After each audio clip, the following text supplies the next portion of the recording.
Hello and welcome to part 15 of the Johnny Blender 4000 series. This is David Ward, and when last I left you, we had just pretty well gotten the character all set, ready to rock and roll, ready to animate. So that's what we're going to do in this part. We're going to do a few different walk cycles, and then I'll show you how to tie them together with the nonlinear action editor. So let's go ahead and split this window up right there. Grab the diagonal lines in the bottom corner. And now I'm going to make this the dope sheet view, and instead of actual dope sheet right here, we're going to change it to action editor. And I'm going to go ahead and create a new one, and we're going to create, like I said, a few walk cycles. So I do a few different kinds. The first one I want to do is a proud walk. Okay, he's going to be walking with his chest out and his arms, you know, nice, proud marching. So let's go to our side view and get things ready to animate. Go ahead and scale this down a little bit. Now, the first thing I'm going to animate is going to be the legs and feet. So, after we get those set for one cycle, we'll go through and do the rest of the body. So let's zoom in here. One full cycle is probably going to take roughly 40 frames. That's typically how long my walk cycles take. So, we're going to start off with one of the feet going forward, and in this case it'll be the left one because that just happens to be the one that I grabbed first, and it's going to be touching down on the heel. So let's grab his hips also and move them into kind of a crouched position so we can actually bend the leg a little bit with the heel there. And then this leg is going to be moved back on the x-axis. Actually, before we go any further, make sure you turn on the automatic keyframe insertion. That way it automatically creates keyframes as we're going. So let's move this back to here, a little bit further back, and then we'll also grab the foot bone and rotate that to where he's kind of pushing off with his toes. So let's come back a little further, and then also we can grab this toe and rotate it up so it's kind of flapping up, and as he's sitting down it's flapping up. So okay. So let's also add a keyframe to that. Now it's a good idea to add keyframes for things that are not going to be moving. For example, the foot rotation is not going to be moving until it gets to this corresponding spot back here. But until then, we need to make sure it doesn't start moving, because what happens in between keyframes is it basically calculates the motion that it's doing from this point until the next point. So if we say don't move right now, but then we don't mess with it up until it starts moving, then when the whole foot gets back to this spot, it's going to slowly be rotating that whole time. So we need to make sure it stays put each movement that we give it. So okay, so we're coming down onto our left foot here. The right foot's getting ready to push off. Actually, we need to go back to the very first frame. There we go. Now we can do it. Okay. And we'll go forward about 5 frames. So since we were on frame 1, we'll need to go up to frame 6. And this is when this foot has slapped down now. Okay. Go ahead and rotate that down and go ahead and move it down a little bit. And then the toe also will have slapped down. Boom. And it'll come back on the y-axis some, about like so. And the hips will start being pushed up as the right foot pushes off the tip of the toe, like so. So we can kind of get an idea of what that's going to look like. Okay. And also, we need to, I can see a couple empty spots between keyframes here, so that on the foot right, which will get, this will be this guy, we can kind of start rotating that back a little bit. And on the foot L, same thing, just hit I to insert a keyframe there. Now the orange line there, that means that there's been no change in the status of that bone. It hasn't rotated, it hasn't moved, it hasn't scaled. So since it's attached to the foot, I mean, by respect it is moving, but it itself relatively its local space is not moving. It's not rotating or anything on its own. So that's what the orange line means, and we can use that to our advantage here shortly. So let's go up another 5 frames, up to frame 11, And we're going to go ahead and drag this foot on back a little further, getting ready to start rotating up on its toe. We'll start almost starting to crouch again. This foot is going to be swinging. Actually, I guess we need to come up a little higher so that this foot can not have the intersection there on the knee. And maybe curl that toe up. And go ahead and clear out the rotation of that foot altogether now. So it's like so. What did I do? Hit H by accident. Hold H. Yeah. Okay, there we go. Go ahead and raise that just a bit higher. Keep an eye on the knee right there so we don't have an intersection. Okay, so let's see what this is looking like. Okay. Boom. Okay, looks like we're doing okay. It's hitting the piston, but it's not going through it, so that's good. So let's curl that toe up a little further just so we got more clearance there on the ground. Okay. And actually, at this point we need to make sure okay. Well, we didn't rotate it at all that very first frame. That's why I didn't see a keyframe there, so let's make sure we put a keyframe right there. And there we go. And we can also put some frames in between our main frames here. So since that pushed off, it's going to be a little straighter. So it'll be kind of flapping up. And then toe.L, which will be this one, it doesn't do anything either, so we'll just go ahead and do that. And see, it didn't change at all from there to there. And then foot.L, this guy, it's not going to change yet either. So tell you what we can actually do is grab this keyframe here. Instead of inserting another one, we can just drag that one over. And it's going to maintain that same position throughout that whole orange line. So, boom. Okay. And we can exaggerate it a little bit further. Let's grab the hips, maybe have them down about like so. And then when he starts to come up, he kind of bounces a little bit more. There we go. And let's try to keep it in line on the y-axis there a little bit more. So he's kind of thrusting forward here, and then it just kind of slides back there. So we want to keep it in pretty much the same static location as this is a walk cycle. He's basically kind of on a treadmill. So let's move that forward now a little bit. There we go. We need to have a little more change between these two sections here. So let's bring it down just a bit there. And then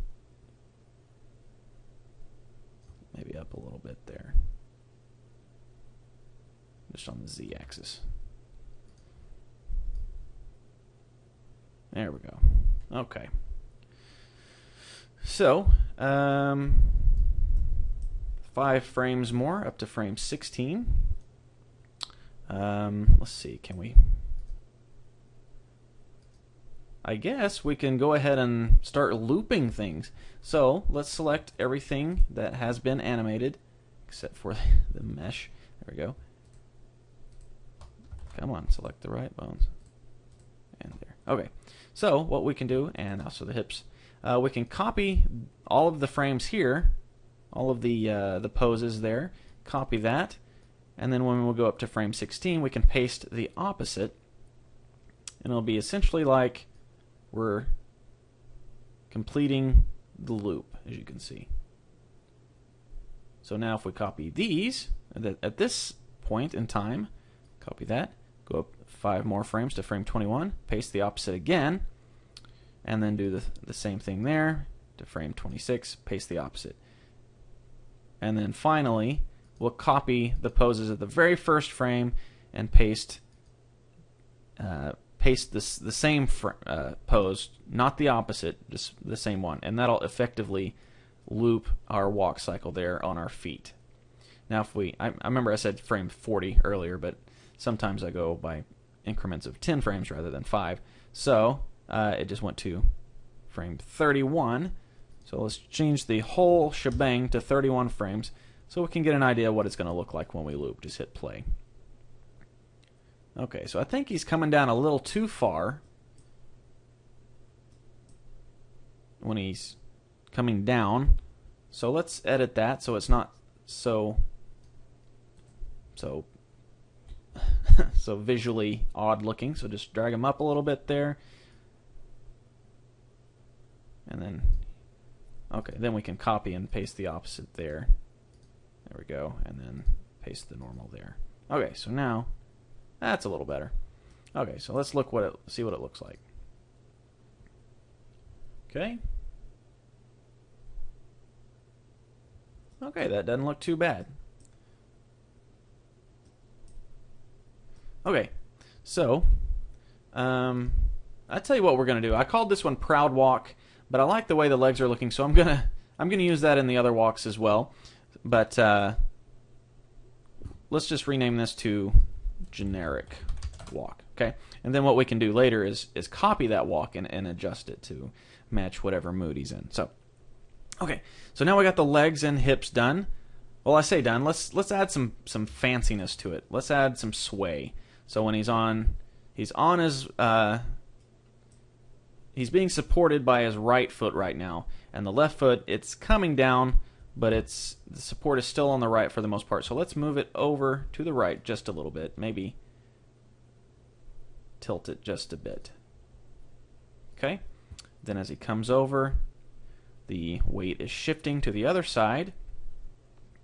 And then now he's totally supported with his left leg, so his right leg is going to be pulled up, and we can move his center of gravity over to be supported on the left leg.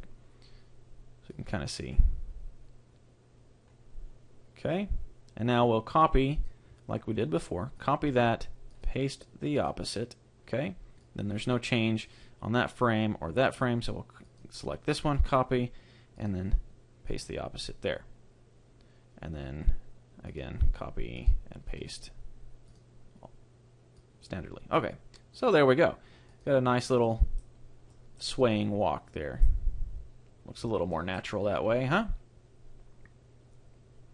And another thing that we can do to make it look a little more natural is when each foot is in the air, like for example right there, we can kind of move it out to the side a little bit, so it's kind of swinging around maybe. Instead of just being a straight, well, I know he's a robot, but he's an animated robot, so he'll have a little bit of flair to his movements. So you can see that looks a little better there, kind of swinging out to the side. You can also raise it up higher. You get more clearance without having to worry about the intersection of the knee if he raises it to the side rather than directly up and down. So let's copy that pose of that bone and then come over to the corresponding frame for the other side and paste the opposite. There we go. So now you can kind of see a little bit more flair. And if we speed things up, the way we can do that is go over to your render settings, and the frame rate, if you jump it up to 60 frames per second, it'll speed it up, and then playback, make sure you go frame dropping. Then you can see it'll be a little faster. And actually, maybe if we drop that back down, the frame dropping will be a little smoother. Maybe. Let's try. Just go through here and change which ones until it looks decent.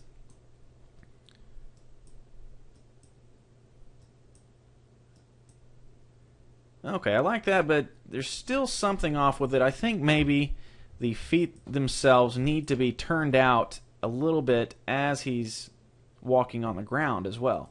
So let's rotate those just a bit like so. And then still yet. And maybe a little bit like so.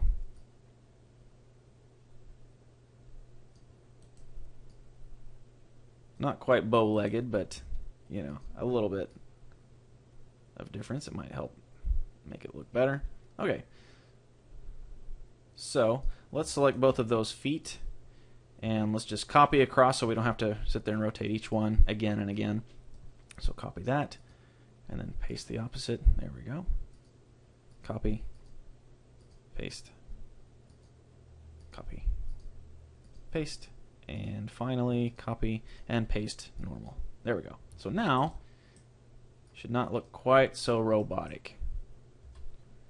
There we go. Yeah. All right. So I like the way his legs are moving.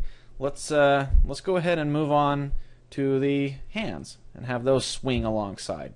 So let's get those down. Go ahead and turn on Auto IK again. Just drag those. Okay, that's turned on. It's not letting me. Huh. Auto IK is turned on, but it's not letting me pose. Maybe it's because. No. Delete that guy. Huh. Let me figure out why this is not letting me do the Auto IK. Maybe it's. Let me play with it a little bit. I'll be right back. Okay, oddly enough, it looked like it had something to do with the layers, containing the pistons and everything being hidden. So oops. Oops. Oh wow! When you create the human meta rig, I guess it automatically puts everything on different layers. So let's put everything on one layer so it's not spread out across creation. Okay, so just hit M. Oops. Hit spacebar by accident. M, and just put it there on that first layer. There we go. Okay, so apparently it had something to do with the things on this layer being hidden. So once I unhid those, hold down Shift, then it appeared to work. So if you're having that problem, just try doing that and see if that'll help out. So okay, now let's follow the movement of the legs. The hands are going to kind of be the opposite of the legs. So since the left foot is the one starting forward, the right hand will be the ones going forward. So the left hand will be going back. So let's drag it down. And remember, it pops back into place if we're moving out of the range of the limit there. And if we want to rotate it, we can do it the upper arm like so. So we'll get that like so, and then drag it back a little further. And let's make the hand kind of loose, kind of floppy. And then we'll go ahead and curl the fingers like so.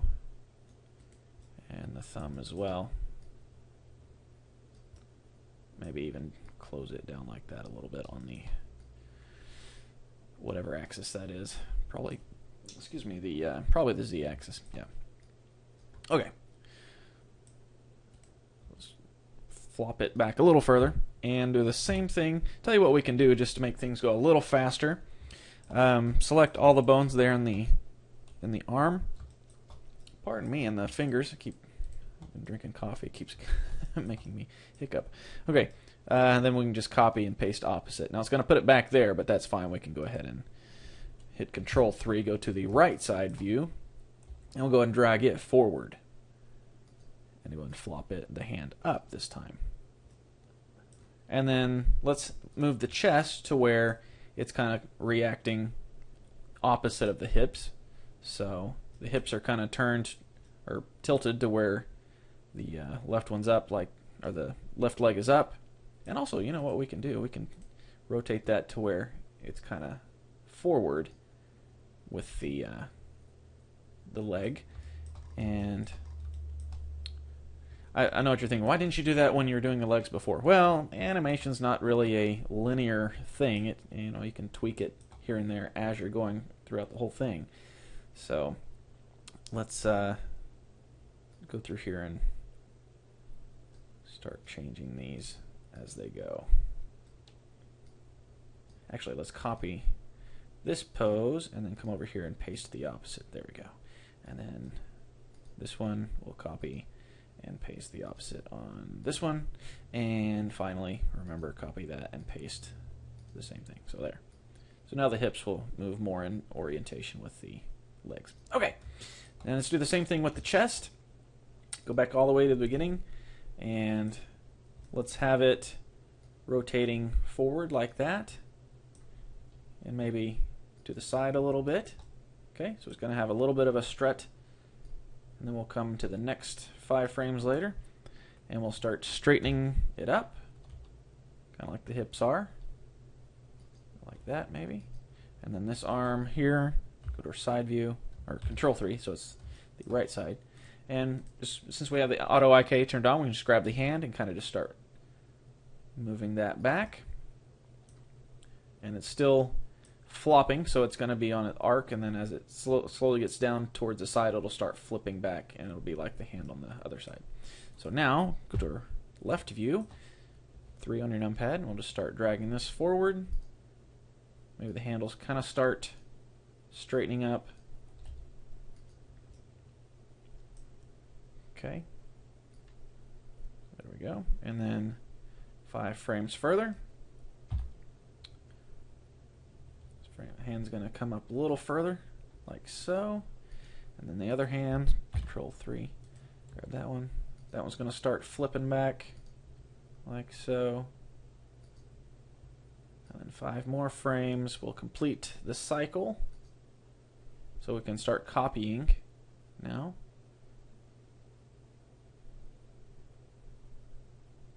Okay, so let's select all the bones in the arms and fingers there. Okay, and the chest as well, I guess. Well, let's get the chest. Since we rotated a little bit on the others, we need to do the same thing here. So it's going to start turning the other way now, like so. Okay, so now I'll select all the bones. There. Oopsie.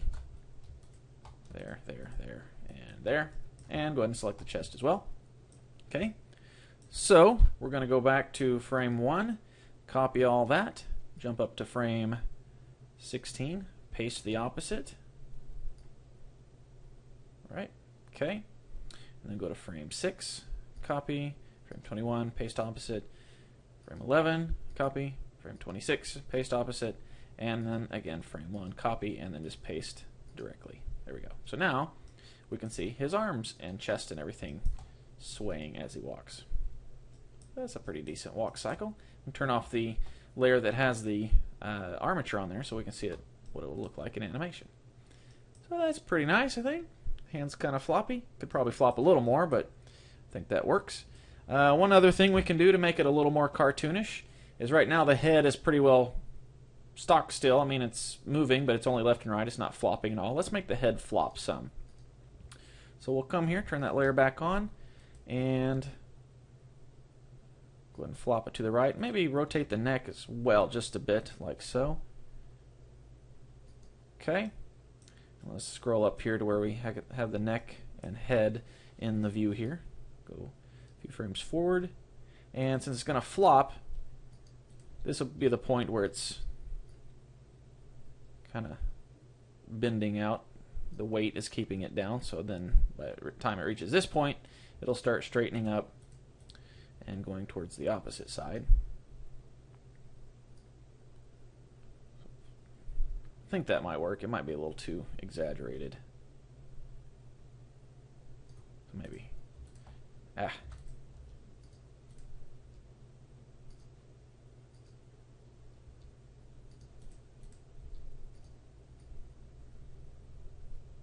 Well, let's just see what that looks like. So let's select both of those. Copy, go up to here, paste the opposite. Same thing here, copy, paste the opposite, and then copy, paste the opposite. And then finally select that and just paste it normally. Okay, so now let's see what that looks like. I guess that kind of works.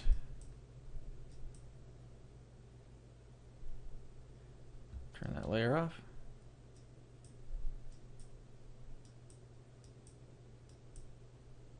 I almost wonder what it looked like if it was flopping the opposite direction, to where right here it was flopped the opposite way. So the way we can do that easily is just turn on that layer, select both of those guys, and just go ahead and copy and paste opposite right there on that particular frame. So copy, paste opposite on all across here. Copy, paste opposite. And copy, paste opposite. Copy, paste opposite. So on and so forth. So let's see what that looks like now. It looks wobbly, but not really that great, I don't think. So let's go back and fix that. Same thing, copy paste opposite. That'll get it back to the way it was. And it might be a little too exaggerated on some of those side flops, like right there. We'll dumb those down a little bit. So flop Maybe a little less. About right there. Okay, so select those, copy, and then come up here where it's the corresponding opposite side and paste. So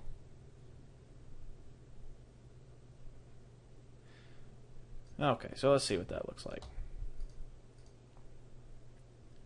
Well, it's good, but it looks very clockworky, which, I don't know, might work for a robot, but I'd like it to be a little smoother. So since it's flopping there, tell you what, on this frame here, on the first frame and then the very middle frame, we'll straighten it up quite a bit. So it's an easier transition. So right there needs to be a little straighter. Okay. Yeah, that'll work. Okay, now we'll copy that first one and paste it to the last one, like so. Okay, so that'll work. There we go, a nice little walk cycle. I really like that. I think that looks pretty neato. Pretty neato. Okay, so getting low on time, 26 minutes. Tell you what, like I said before, let's go ahead and save this. I wanted to turn this generic walk cycle into a little bit different one that's very similar. Since I have the basic walk cycle done, if we hit the plus sign here, it'll copy that, and let's call this one the proud walk that we were going to do at the very beginning. Okay, oops, delete that. And now we'll go through, and since everything's set up, we don't have to go through and create the whole walk cycle again. We can just modify the one that we have. And so to make it proud, let's close off his hands to where he's making fists instead of just the loose floppy hand, like so. And then close that. And then the thumb around it. Okay, and then the hand will be locked like so, and maybe twist it a little bit. Okay, and then his chest will be out and his head will be a little further back. And I think when we raise his legs up when he steps, it'll be a little higher because he's got more of a prance or kind of a strut than just the standard walk as we see it now. Okay, so let's select all of the fingers and everything in the hand that we changed and copy that, and we'll paste it to the opposite so it rotates around the same thing. But since we're using auto inverse kinematics instead of the like on the feet, excuse me, it doesn't change the location because it's controlled by the actual whole arm rather than just the target point. So all we got to do now is just rotate that to fit more correspondingly. Okay, so now we will go ahead and grab this right hand, and this is at the point where it's at its highest. It's at the apex, so we'll go ahead and raise that up like so. And we'll go ahead and modify the chest to where he's straightened out a little bit, and then the head will tilt back some. And then we'll come through to the next frame, and the hand will not go quite down quite as far. Control 3. And let me grab the, there we are. And let me go ahead and paste, select all these bones. Go ahead and paste that again, the closed fist, because it was copying the, when we copied this action set over, it copied the loose fingers onto that frame as well. So Control 3. And let's drag this up a little bit still. And we'll go ahead and paste the opposite there. So where it's still the fist. And the chest is still out. Head's back a little bit. So you can see he's more of a marching than just a standard walk. So go ahead and paste both of those. Actually, I need to copy the the fist from there. Copy. There we go. Next frame. Paste on both of them. Normal and opposite. And this frame will come up a little higher. And chest out again. And head back. Okay, so see he's little bit more proud looking there than here. This is just kind of a loose walk, then this is a little more proud. Okay, so let's have those knees come up a little higher like I was talking about on that first step, like so. Actually, I guess it'll be the third step. Have that leg a little higher if I can grab the right bone. There we go. Maybe rotate the hips a little bit further back, further to the side maybe.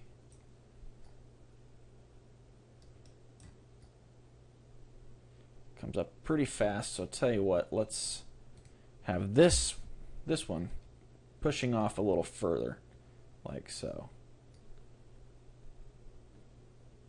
There we go. But as you can see, at this point, the toe starts going through the ground. We don't want that.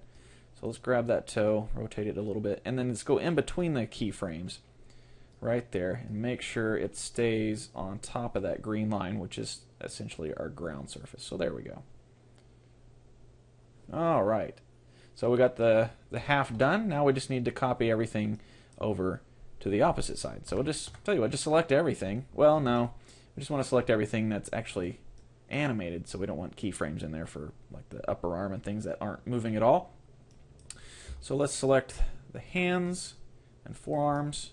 Don't need, actually, let's unselect that layer, or actually just that layer. There we go. And there, and then the feet, and chest and head. There we go. Okay, so let's go all the way back to there. Copy that. Go up to frame 16. Paste the opposite. Frame 6. Copy. 21. Opposite. 11. Copy. 26. Opposite. 16. Well, that's where it makes the full circle, so we can go back to frame 1. Copy. And then go to frame 31 and paste the standard. So there we go. Difference between there and there. I wonder what that is all about. Oh, okay. We did need to select the upper arms, so we'll go back there. Okay, so now do the same thing. Copy. And where is it? 16. Paste opposite. There we go. Copy. I'm so used to animating with just the inverse kinematics, I forget that you have to select the whole chain of bones. So paste the opposite, and then copy. Paste the opposite. And then finally, you can either copy frame 16 and paste it opposite to frame 31, or you can just copy the first one and paste it. So as you can see, we're missing a keyframe right here for the thumb. So let's just go ahead and insert one. Actually, just select just the thumb on the right hand, thumb 02, which will be this one. So go ahead and insert a keyframe for that, location, rotation, scale. And might need to do it on the left thumb as well. We'll select that one, find it here in the loop. No, it already put one there. So okay, so now, pardon me. So now we have our proud walk. So let's see what that looks like. Yeah, he's proud. Look at him go. And let's see what it looks like to the generic walk. That's just a loose walk. And then the proud walk. All right. So let's go ahead and get rid of the, if you hit the F right there, make sure it maintains that. It saves that walk cycle, even if it's not being used at the time. So let's do that on both of those. If you see that, if I have the proud walk selected in the pop-up window, you can see 0. That means it has 0 users, and it won't always save it along with the scene if it has 0 users. So make sure we select that one and go ahead and hit the F as well. That means it maintains it throughout the save, throughout future. When you save the scene and open it later on, it'll still have that in there. So, okay, now this section's going a little longer than I wanted, but there's one other thing. Actually, I'll tell you what. Well, it won't take that long. Geez, 34 minutes. I'll go ahead and show you, I guess. Let's split this window up real quick. Go to our Nla Editor. That means nonlinear action. And let's give some more room over here. Hit N and T, so we have the toolbar and properties panel closed. And now let's open the layer that has the rig on it. Just select part of the rig, and it'll open up over here. You'll see JB4K rig, and right now it has the generic walk as the selected action. If you hit the little snowflake there, it'll turn it into a nonlinear action track, and that's one rendition of that action. Okay, so if we want him to do more than one step, like so, and we can set our scene back to the 29.97 frames per second, and let's give it 250 frames. So if we zoom out now, you can see that that's only going to be one walk cycle. So if we play the whole thing, he's going to do it once and then stop. So we need to loop that, and we'll loop it up until, let's say frame 100. So the way we do that is turn on the properties panel for this side, and you can see that's the strip is going from frame 1 to frame 31. So it's 30 frames long. I'd like it to go a little bit faster. So let's set the scale up a little bit. Right now it's a scale of 100%. If I bump it up to, say, 1.5, that means it's going to take 1.5 times longer to do, so it's actually slower.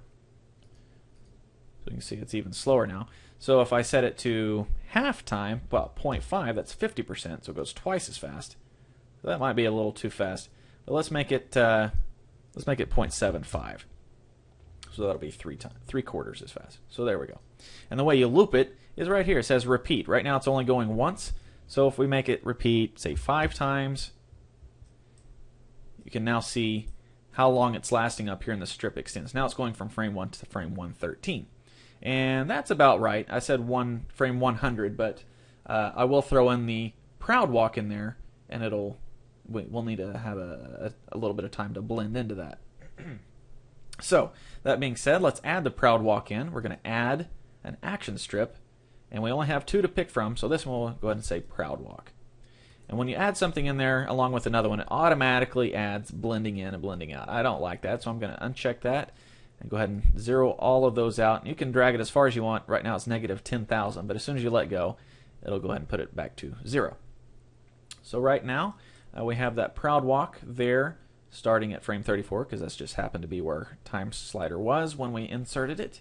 But I want to move it out to, we'll start it at frame 100.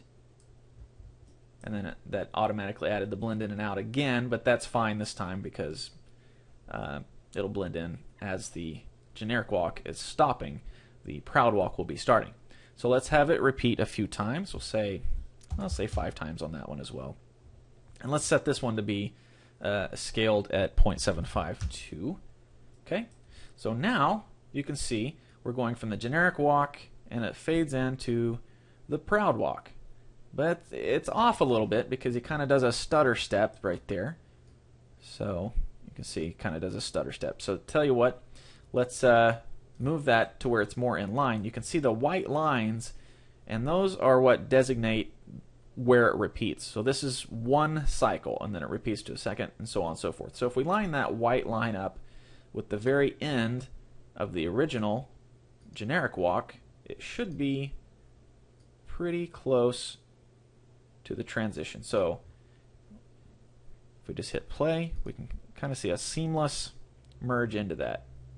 So let's make this window a little bigger, and we'll turn off, and actually let's let him keep walking more than 5 times. Let's say 10 times, and that we'll see how far that goes. It goes from frame 91 to 315, which is way past our frame 250, so that'll be perfectly fine. We won't have any stop in action there.